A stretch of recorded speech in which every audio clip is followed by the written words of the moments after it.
Good morning everyone, Rosa here of Splat Communications. I missed all of you. Let us now crunch the numbers of the most recent Pulse Asia survey. Welcome back, Rosa. Sa videong ito ay ating papatunayan na matatalino na ang mga Filipino ngayon. Kailangan natin ng datos mula sa isang respetadong survey firm na Pulse Asia upang patunayan ito. Okay, go ahead Wina, start when you are ready.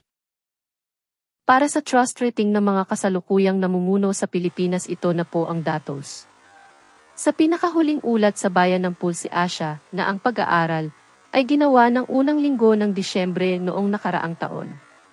Makikita sa kabuuan ay umangat lahat ang tiwala kay Pangulong Ferdinand Marcos Jr., kay Vice President Inday Sara Duterte, kay Senate President Juan Miguel Zubiri at kay House Speaker Martin Romualdez kung ikukumpara ang kanilang mga porsyento noong nakaraang September. At pagdating naman sa approval ratings of pagsang-ayon, ay tumaas din ang mga porsyento ni President BBM at Vice President Inday Sara Duterte. Bahagya namang bumaba ang numero ni Senate President Zubiri at House Speaker Martin Romualdez. Tuunan natin ng pansin ang trust rating ni Pangulong Ferdinand Marcos Jr. 6% ang itinaas ng tiwala sa kanya mula sa mga taga-National Capital Region o NCR, at 4% naman ang tumaas ang tiwala mula sa mga taga-Luzon. Bumaba naman ng 4% mula sa mga taga-Visayas at 3% mula sa mga taga-Mindanao. Pagdating naman sa socio-economic classes, pinakamalaki ang iniangat kay Pangulong BBM ng nasa Class IE at sinaumangat ng tumataginting na 15%. Nagpapatunay ito na ang mga nakakariwasa sa buhay ay nakaunawa sa mga ginagawa ni Pangulong BBM para mayahon ang ekonomiya ng bansa. Ikalawang pinakamataas din ang iniangat sa 12% ang tiwala ng mga napapabilang sa laylayan ng lipunan o class, habang bahagyang bumaba naman ang 2% sa Class C. Atin naman pong tingnan ang datos ng tiwala para kay Vice President Inday Sara Duterte.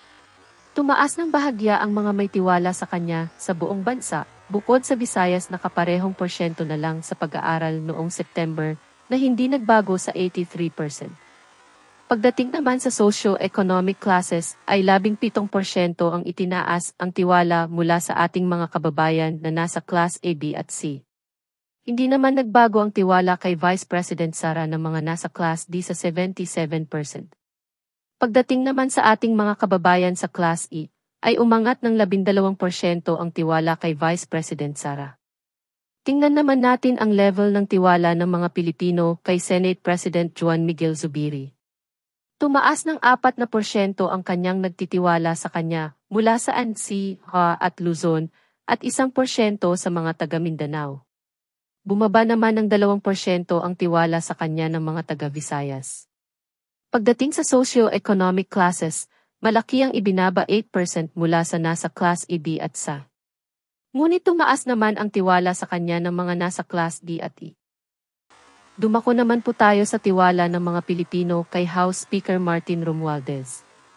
Tumaas ng 7% ang tiwala sa kanya ng mga taga C, 5% ang itinaas ng tiwala ng mga taga Mindanao, 4% naman ang itinaas tiwala ng mga taga Luzon.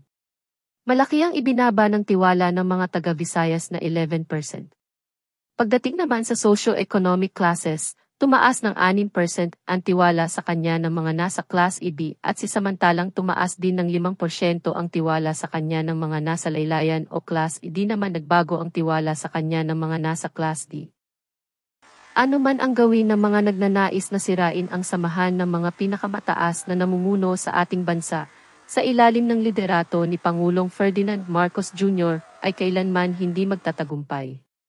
Nagkaroon man ng di pagkakaunawaan, kami ay naniniwalang patuloy silang kikilos at magtatrabaho para sa ikaunlad ng bansang Pilipinas. What do these numbers ultimately mean? It means that majority of the Filipinos are already smart to know what's real and what is fake. The Filipino is mature in terms of what is happening in the country and the efforts of these government officials. The trust and approval in the leadership of the government remains very high and almost similar to the percentages during the last 2022 elections. There is just a very few noisy fake news peddlers, and their influence in the grand scheme of things is nothing.